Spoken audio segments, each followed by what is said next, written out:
राम राम जी। इस वीडियो में आज हम देखेंगे कि यदि किसी व्यक्ति की कुंडली में चंद्रमा निम्न हो गया है तो ऐसे व्यक्ति की कुंडली में चंद्रमा की स्थितियों को सुदृढ़ करने के लिए, उच्च करने के लिए हमें क्या करना चाहिए। चंद्रमा की महादशा यदि आपके लिए निम्न साबित हो रही है तो आपको कौन कौन से उपाय करने चाहिए जिससे चंद्रमा उच्च हो, चंद्रमा की स्थिति प्रबल हो जाए। सबसे पहले मित्रों, आपको भगवान शिव को दुग्ध अभिषेक करना चाहिए। अगर आप थोड़ा सा दूध एक पात्र में लेते हैं, थोड़ी सी चीनी उसमें मिलाते हैं, शर्करा मिलाते हैं और उस दूध को अगर आप भगवान शंकर के ऊपर अर्पित करते हैं, शिवलिंग पर अर्पित करते हैं, तो निश्चित रूप से आपका चंद्रमा प्रबल होता है। मित्रों, कई बार ये बहस सुनने में आती है, लोग शंकर भगवान को दूध क्यों चढ़ाते हैं, नालियों में दूध क्यों बहाते हैं। तो एक चीज हमेशा याद रखना, आज तो इस वीडियो में इस बात पर चर्चा नहीं होगी कि शिवलिंग पर दूध क्यों चढ़ाया जाता है।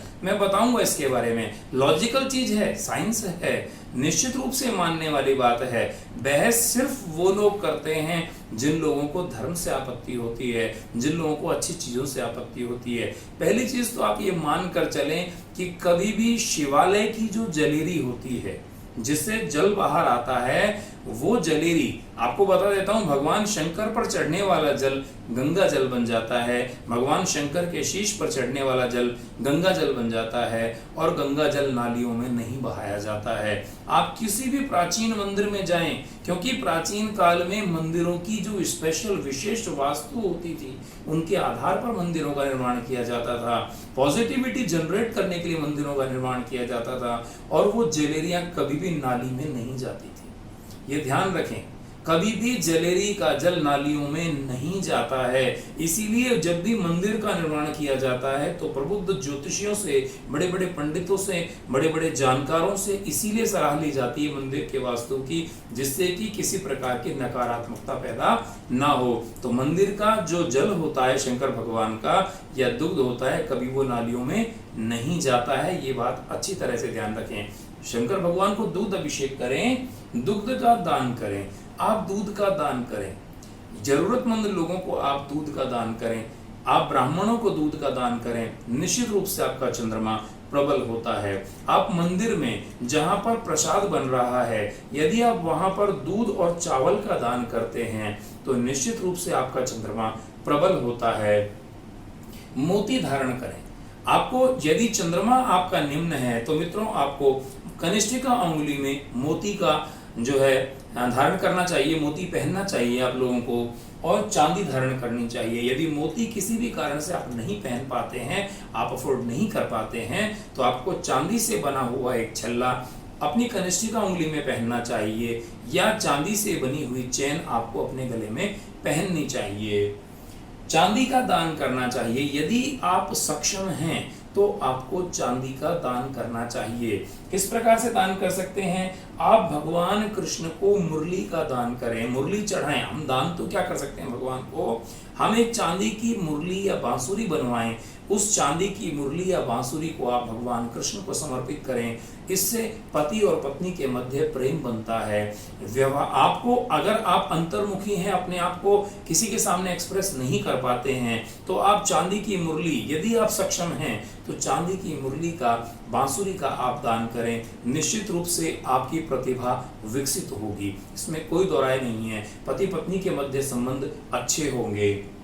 शीतल पेय पदार्थ का दान करें, वह पिएं। आप शीतल पेय पदार्थ, आप जूस पिएं, ठीक है, आप जूस वगैरह पिएं, शरबत पिएं, शिकंजी पिएं, ठंडाई पिएं और इन चीजों का दान भी करें। जैसे अभी निर्जला एकादशी आ रही है मंडे को, सोमवार को, आप उस दिन दूध का दान करें, आप उस दिन ठंडाई पिलाएं, आप शरबत पिलाएं लोगों को। याद रखिए, मैंने शीतल पेय पदार्थ कहा है, कोल्ड ड्रिंक्स नहीं।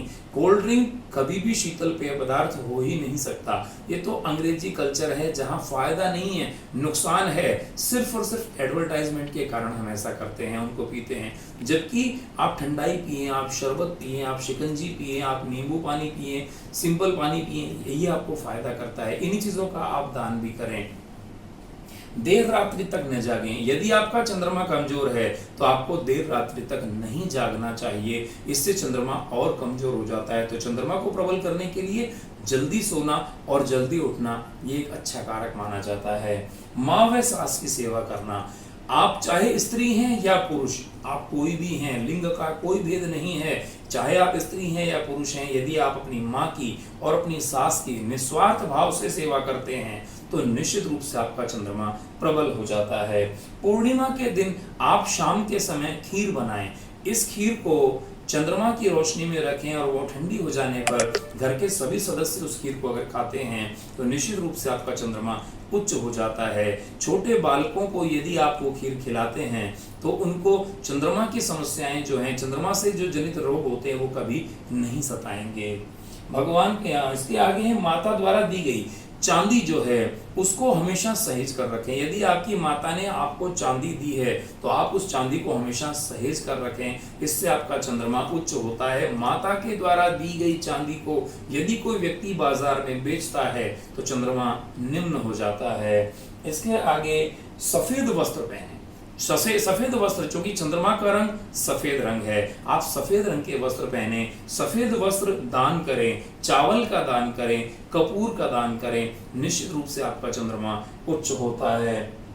वर्षा के जल को, एक बहुत अच्छा उपाय मैं आपको बता रहा हूं, धन प्राप्ति का उपाय है ये। वर्षा के जल को आप एक अच्छे से पात्र में, किसी बोतल में, कांच की बोतल में या चांदी के पात्र में इकट्ठा कर लें और उसे ढक्कन लगा करके अपने पूजा कक्ष में या ईशान कोण में अगर आप उसे रख देते हैं जहां उसे कोई छेड़े नहीं।